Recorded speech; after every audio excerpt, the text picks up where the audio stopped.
2010. What was the match? Do you remember? Yeah, like the final was Holland-Spain. We lost it, so it was like a national tragedy. Difficult to understand, but for us it was. Dix. On by Reinders, Dix. Great touch. And Indonesia score! Ole Romani marks his international debut with a goal. Striker Timnas Indonesia, Ula Romani buka-bukaan soal awal ceritanya bersedia menjalani proses naturalisasi menjadi warga negara Indonesia, WNI. Romani jadi bagian dari gelombang pemain diaspora yang memperkuat Timnas Indonesia sejak era kepemimpinan Erick Thohir di PSSI. Dirinya resmi menjadi WNI usai menjalani sumpah kewarganegaraan pada 8 Februari 2025 yang digelar di Kedutaan Besar Republik Indonesia di London, Inggris. Ula Romani menjalani debut bersama Timnas Indonesia pada 20 Maret 2025 saat bertandang ke markas Australia. Striker Oxford United itu langsung jadi idola publik tanah air usai mencetak 3 gol dalam 6 penampilannya di Timnas Indonesia. Namun, satu hal yang tak diketahui publik adalah cerita awal mulanya bersedia menjalani proses naturalisasi menjadi WNI. Awal minatnya bersedia membela skuad Garuda terjadi usai membaca sebuah berita olahraga. Dalam berita tersebut dikatakan bahwa Ula Romani berhak membela Timnas Indonesia. Wartawan itu menerbitkan berita bahwa saya bisa bermain untuk Indonesia, kata Romani dilansir dari EDNL. Berita itu kemudian diliput secara luas oleh media lain, lanjutnya. Kabar ini langsung disambut oleh pihak PSSI. PSSI menghubungi agar Ula Romani bersedia membela Timnas Indonesia di pentas internasional. Namun, striker berusia 25 tahun tersebut mengaku awalnya tidak tahu sama sekali bahwa dirinya memenuhi syarat bisa membela Timnas Indonesia melalui jalur sang nenek.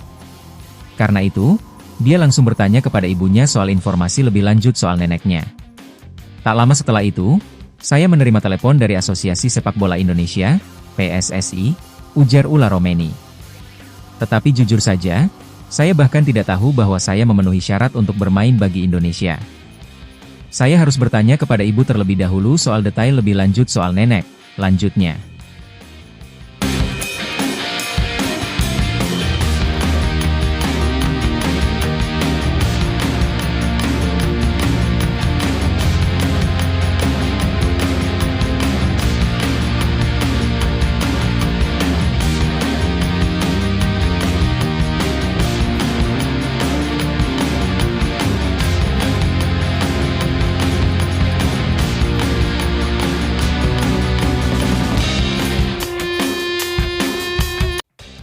Akhirnya sang striker baru yakin bisa membela Timnas Indonesia usai ibunya menemukan akte kelahiran milik sang nenek.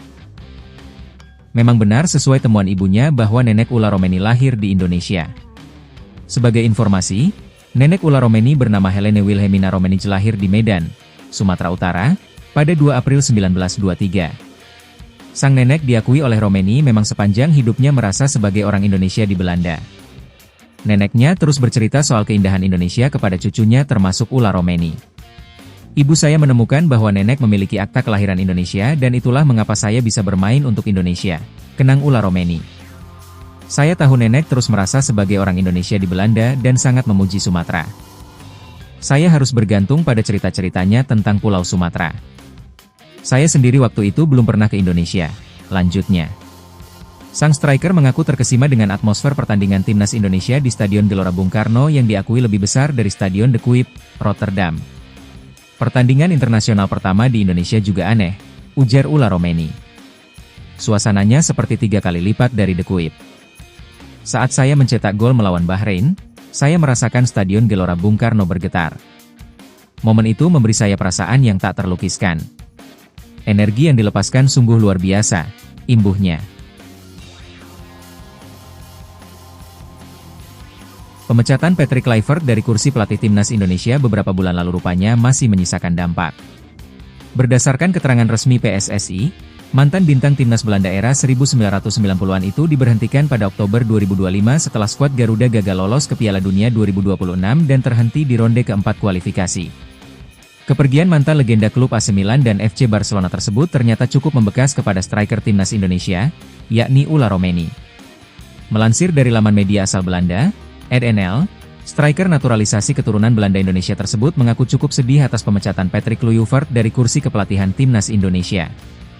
Menurut striker yang kini membela klub Inggris, Oxford United tersebut, sosok Patrick Kluivert seringkali memberikan masukan kepada dirinya saat bermain bersama timnas Indonesia. Hal ini tentunya cukup diwajarkan karena saat aktif sebagai pemain, Patrick Kluivert merupakan seorang striker andalan timnas Belanda era 1990-an. Bahkan, dirinya juga merupakan salah satu striker tersubur scout berjulur Der Oranje tersebut sepanjang masa. Sangat menyenangkan bekerja dengannya. Kluivert adalah pelatih yang memahami saya. Dia pernah bermain di level atas dan memberi saya saran-saran yang mendetail. Saya masih merasa sakit lantaran pemecatannya, tetapi tekanannya memang besar. Melatih timnas Indonesia bukan pekerjaan gampang, ujar Ula Romeni. Pernyataan mantan striker klub FC Utrecht tersebut memang ada benarnya. Pasalnya, Patrick Kluivert datang ke Indonesia dengan dibebani target tinggi oleh federasi dan publik Indonesia. Maka dari itu, wajar kiranya tekanan yang diterima oleh Patrick Kluivert memang cukup besar pula.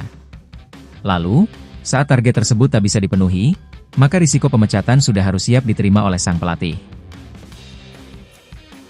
Namun, pernyataan yang dilontarkan oleh Ula Romeni mengenai tekanan yang diterima oleh Patrick Kluivert ternyata secara tak langsung juga turut ditujukan kepada calon pelatih baru timnas Indonesia, yakni John Hartman.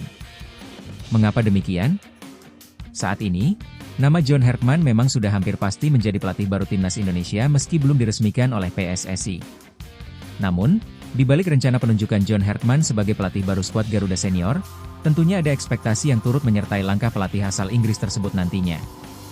John Hartman yang memiliki rekam jejak karir kepelatihan yang cukup baik bersama timnas Kanada tentunya diharapkan mampu pula menularkan kemampuannya saat melatih Jay Itzes dan kawan-kawan. Bersama timnas Kanada, dirinya sukses membawa negara tersebut meraih peringkat runner-up ajang CONCACAF Nations League tahun 2023 silam. Selain itu, dirinya juga sukses membawa Kanada lolos ke ajang Piala Dunia 2022 setelah absen selama puluhan tahun lamanya. Kondisi inilah yang tentunya membuat PSSI dan publik sepak bola Indonesia memberikan target dan memiliki ekspektasi tinggi kepada John Hartman nantinya. Terlebih lagi, saat ini PSSI tengah fokus membangun kembali timnas Indonesia setelah memiliki performa yang buruk di sepanjang tahun 2025.